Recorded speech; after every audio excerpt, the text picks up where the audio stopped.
Saudara-saudara pendengar yang kami kasihi dimanapun Anda berada, Anda kembali bersama kami dalam acara Telaga, Tegur Sapa Gembala Keluarga. Saya Gunawan Santoso dari Lembaga Bina Keluarga Kristen akan berbincang-bincang dengan Bapak Pendeta Dr. Paul Gunadi. Beliau adalah seorang pakar dalam bidang konseling serta dosen di Seminari Alkitab Asia Tenggara, Malang. Perbincangan kami kali ini tentang belajar kepemimpinan Musa. Kami percaya acara ini pasti bermanfaat bagi kita sekalian dan dari studio kami mengucapkan selamat mengikuti. Bapak, sebagian besar dari kita tentu mengenal Musa, tokoh yang besar yang memimpin bangsa Israel keluar dari Mesir menuju ke tanah perjanjian. Tetapi kalau kita membaca di Alkitab, kita melihat bahwa banyak lika-liku kehidupan yang harus ditempuh oleh Musa. Nah, ini tentunya banyak pelajaran yang bisa kita petik dari kehidupan Musa sebagai seorang pemimpin. Apa yang Pak Paul mau sampaikan dalam perbincangan ini, Pak Paul?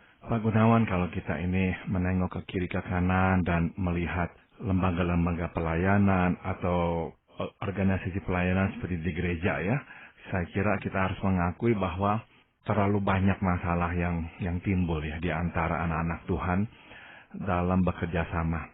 Nah, pertanyaannya mengapakah ya kok sampai seperti itu? Nah, saya kira salah satu kuncinya adalah kepemimpinan yang kurang efektif. Itu sebabnya saya kira kita perlu ya menyoroti figur atau sosok Musa sebagai seorang pemimpin. Karena kepemimpinan Musa itu sebuah kepemimpinan yang sebetulnya sangat-sangat sulit alias tidak ideal. Bayangkan dia harus memimpin mungkin sekali ya dengan anak dan orang tua dan sebagainya itu lebih dari 1 juta orang.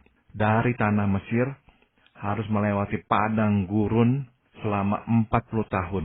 Nah itu tuh suatu kepemimpinan yang sangat tidak ideal. Memimpin sebuah bangsa ya, di dalam sebuah negara yang permanen pun tidak mudah. Apalagi ini memimpin sebuah bangsa di dalam perjalanan sebagai suatu bangsa yang sedang menuju ke tanah Kanaan, tanah yang dijanjikan Tuhan. Di tengah-tengah keminiman penyediaan makanan, minuman, di tengah-tengah terik matahari dan dinginnya gurun pasir di waktu malam, di tengah-tengah ketiadaan rumah karena mereka harus tinggal dalam tenda-tenda. Nah, itu kurang lebih 1 jutaan orang itu hidup bersama-sama. Jadi bisa dibayangkan betapa sulitnya memimpin dalam kondisi Musa ini. Tapi kita bisa berkata bahwa atas anugerah Tuhan Musa berhasil memimpin Israel selama 40 tahun. Nah, untuk inilah saya kira kita mau mengadakannya acara sekarang ini supaya kita bisa menimba apa tuh yang dilakukan Musa sehingga bisa kita terapkan nantinya ke dalam pelayanan kita. Ya, Pak Paul, itu masih ditambah lagi saya ingat sih bangsa yang dipimpin ini bukan bangsa yang mudah untuk diatur gitu Pak Paul ya. Betul sekali, firman Tuhan berkata memang bangsa yang memang keras tengkuk alias keras kepala. Bangsa yang memang Tuhan katakan kecenderungannya adalah memberontak, tidak mudah tunduk kepada kepemimpinan seseorang.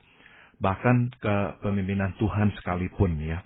Jadi benar-benar Musa harus menangani orang-orang yang sulit sekali untuk diatur. Dan satu hal lagi adalah pada waktu mereka keluar dari Mesir, mereka baru lepas dari perbudakan. Dengan kata lain, mereka bukanlah orang yang terbiasa hidup dengan baik, terdidik, hidup dengan nyaman, belajar kesantunan dan sebagainya dalam bermasyarakat.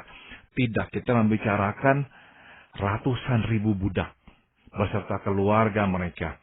Nah, orang-orang yang biasa tertindas, tertekan, tidak mudah sekali untuk menerima lagi instruksi atau tidak mudah lagi menerima perintah.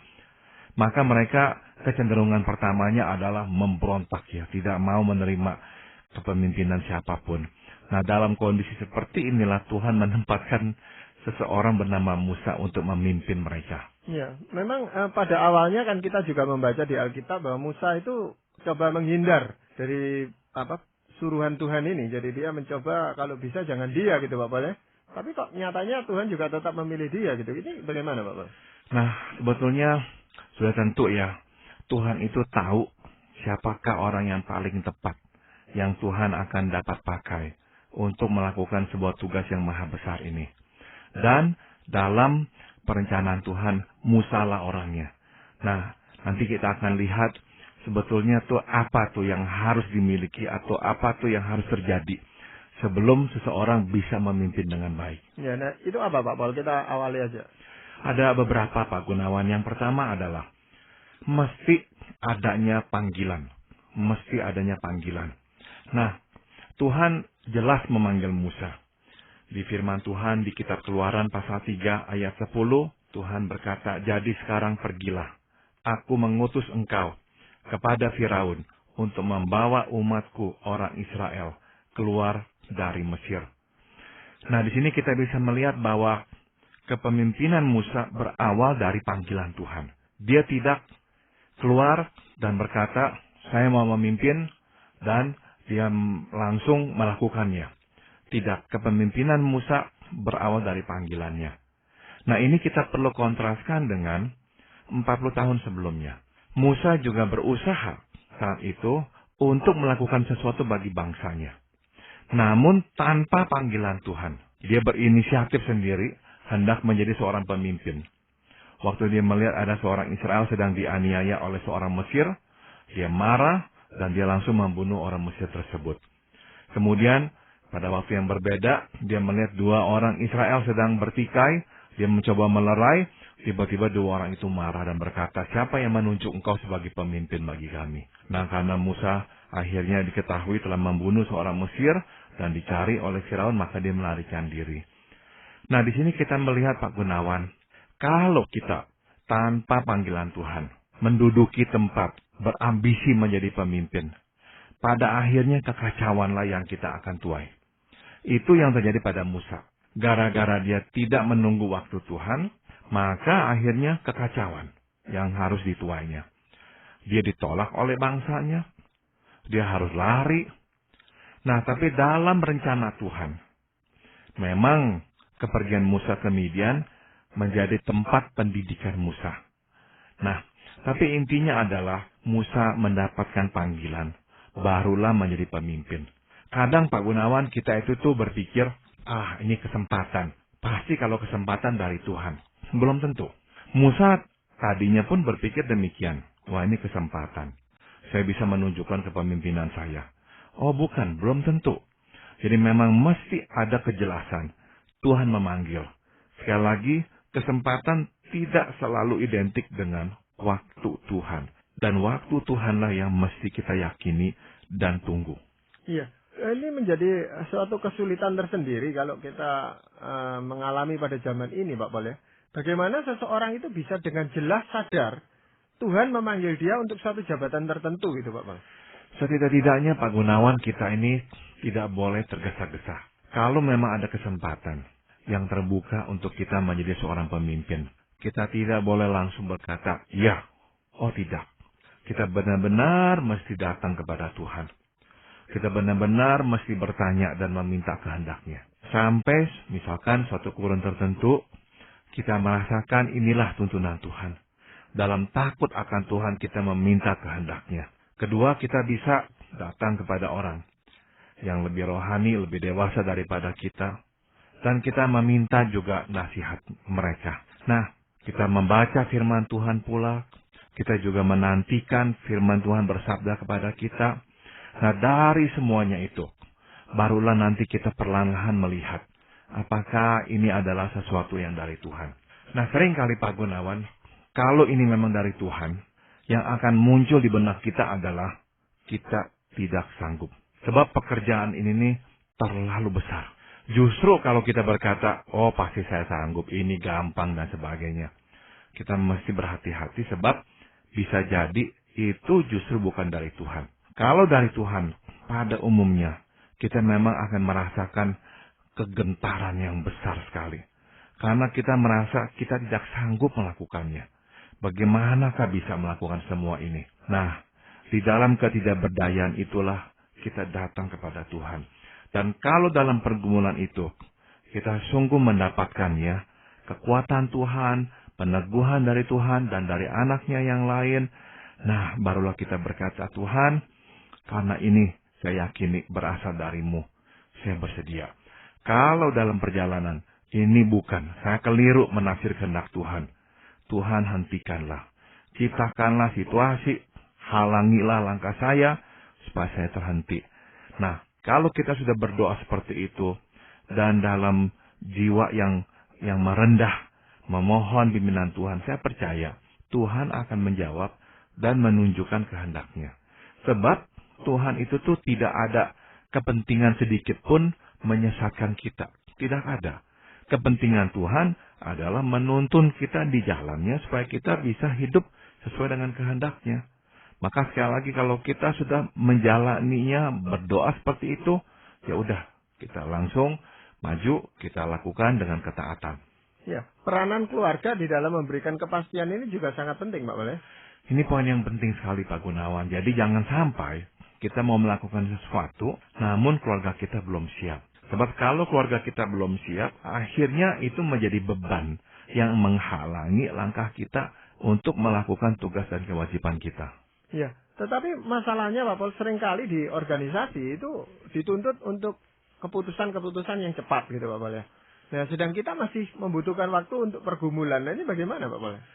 Saya kira memang kita mesti berani berkata ya kepada orang yang meminta kita bahwa kita memerlukan waktu.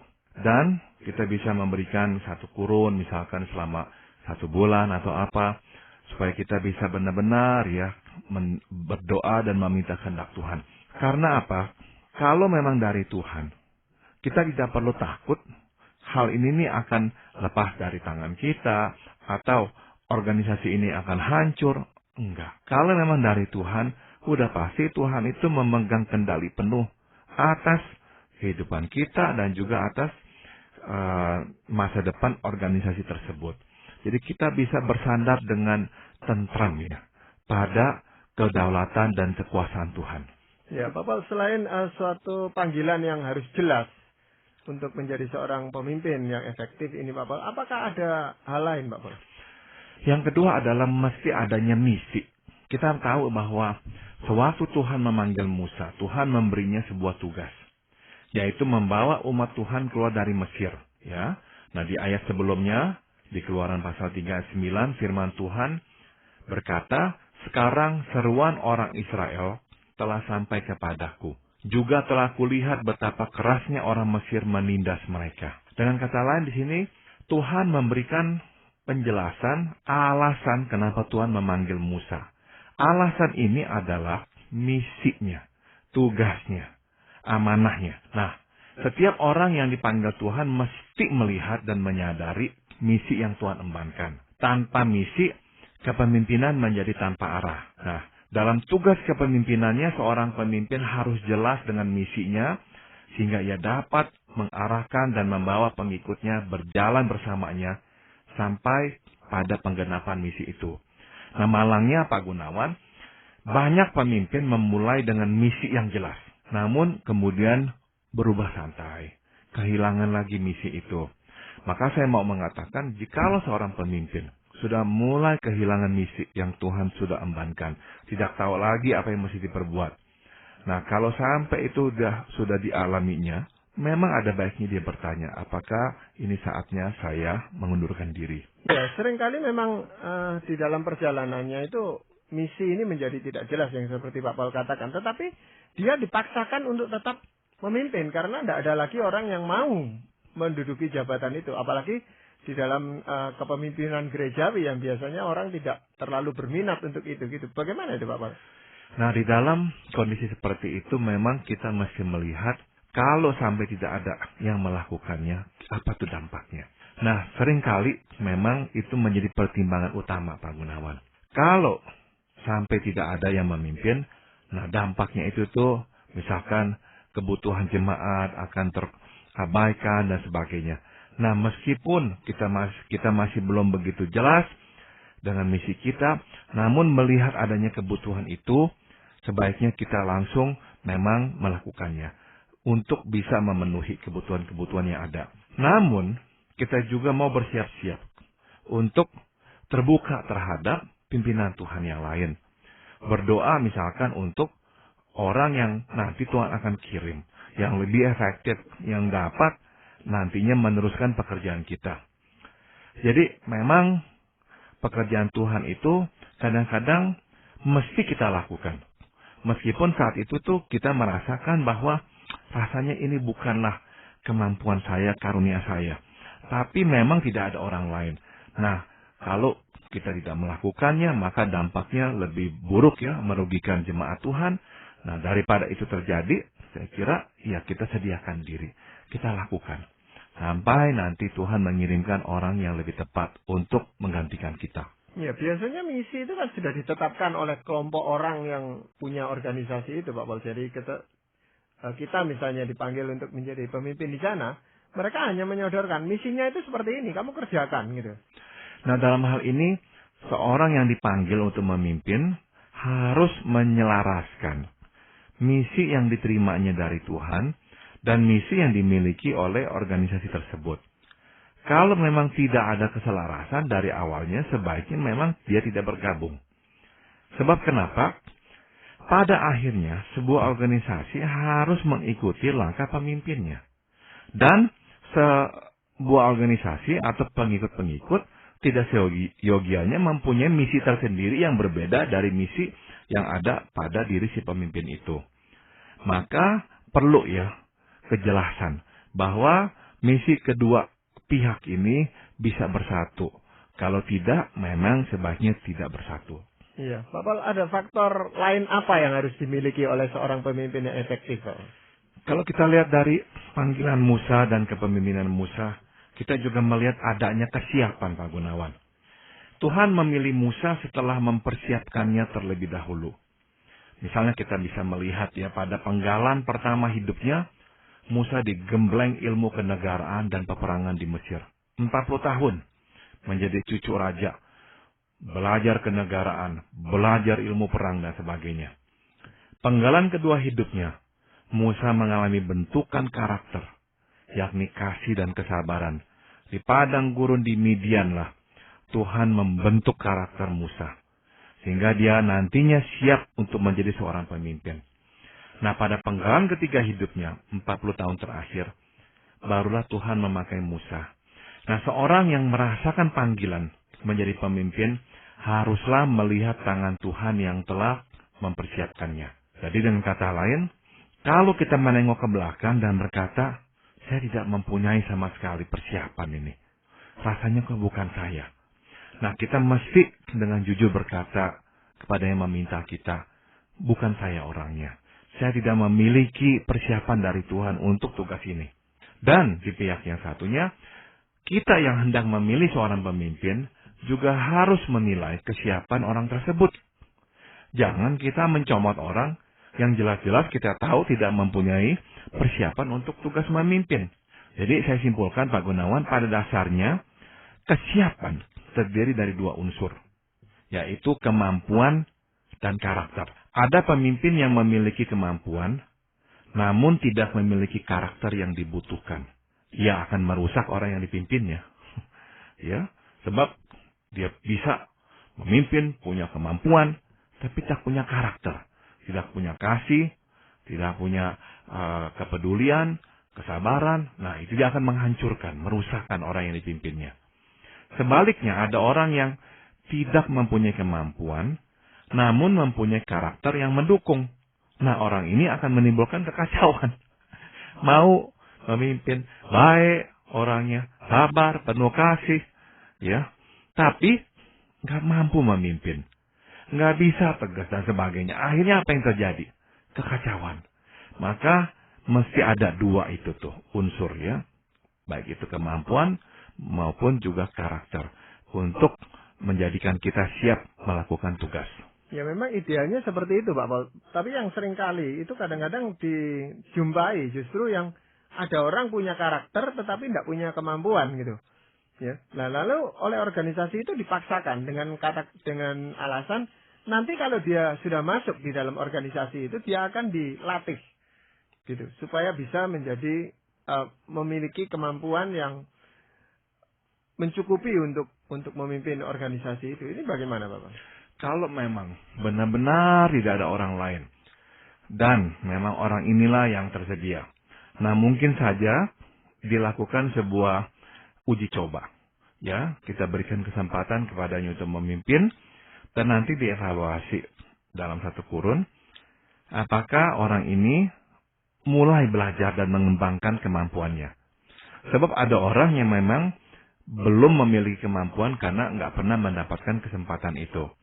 Nah, dalam waktu yang singkat, kalau dia memang mulai mengembangkan kemampuan, nah, barulah kita bisa berharap bahwa orang ini bisa lanjut ya melakukan tugas kepemimpinannya.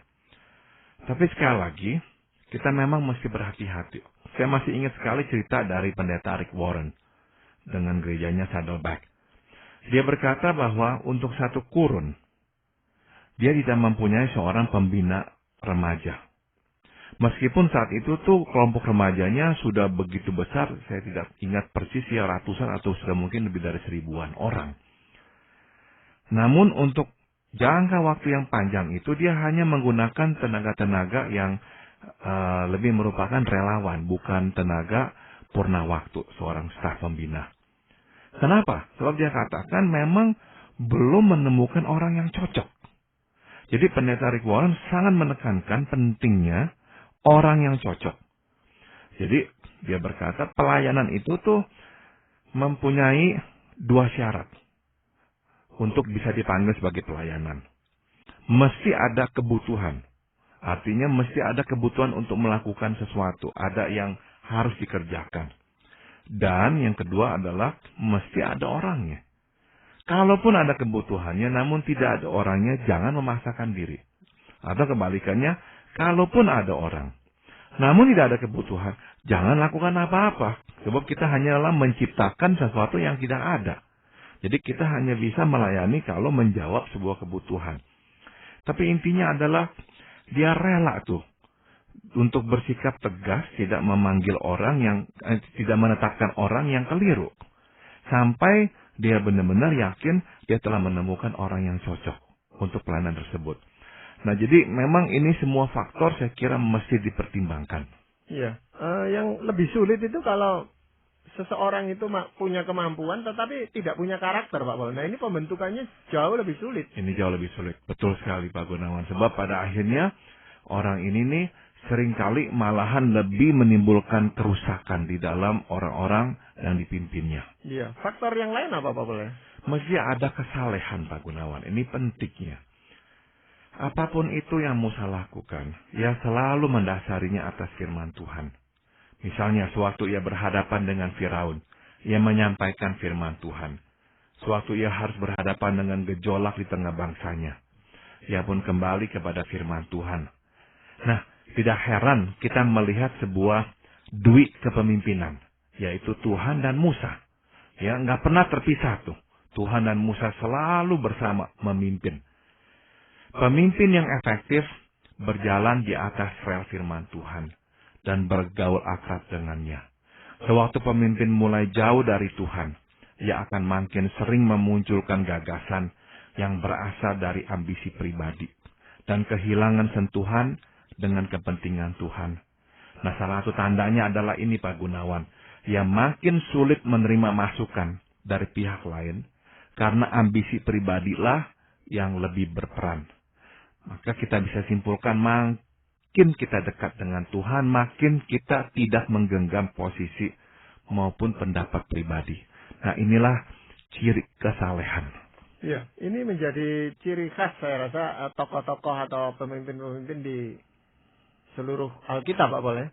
Sampai di Gideon pun, Gideon berkata ini pedang Tuhan dan pedang Gideon. Jadi bukan upaya dirinya sendiri gitu Pak Paul. Tetapi memadukan dui kepemimpinan ini dan menyatakan, mewujud nyatakan itu di dalam seluruh organisasi. Ini menjadi masalah tersendiri Pak Paul.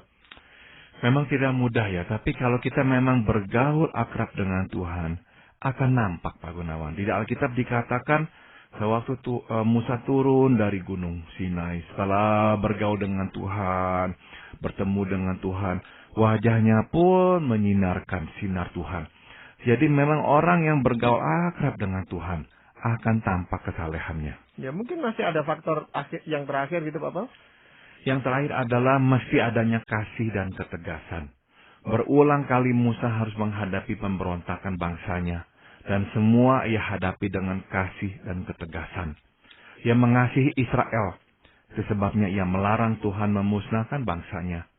Namun ia pun tegas kepada mereka yang bersalah. Ia tidak ragu menghukum orang yang bersalah.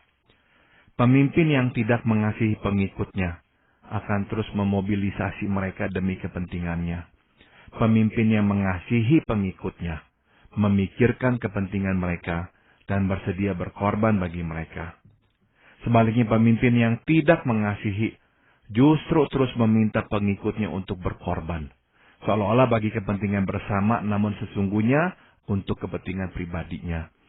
Pemimpin tapi juga masih tegas. Tanpa ketegasan, ia akan menuai kekacauan.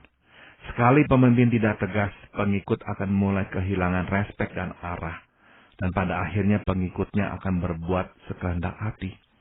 Iya, Bapak memang ini sesuatu hal yang penting dan Musa pun tidak terluput dari kekurangan-kekurangannya. Karena itu dia juga pernah dinasehati oleh mertuanya dan bahkan ditegur oleh Tuhan di dalam cara kepemimpinannya. Nah, ini pada saat-saat seperti itu, Pak Paul, apa sebenarnya yang dibutuhkan oleh seorang pemimpin?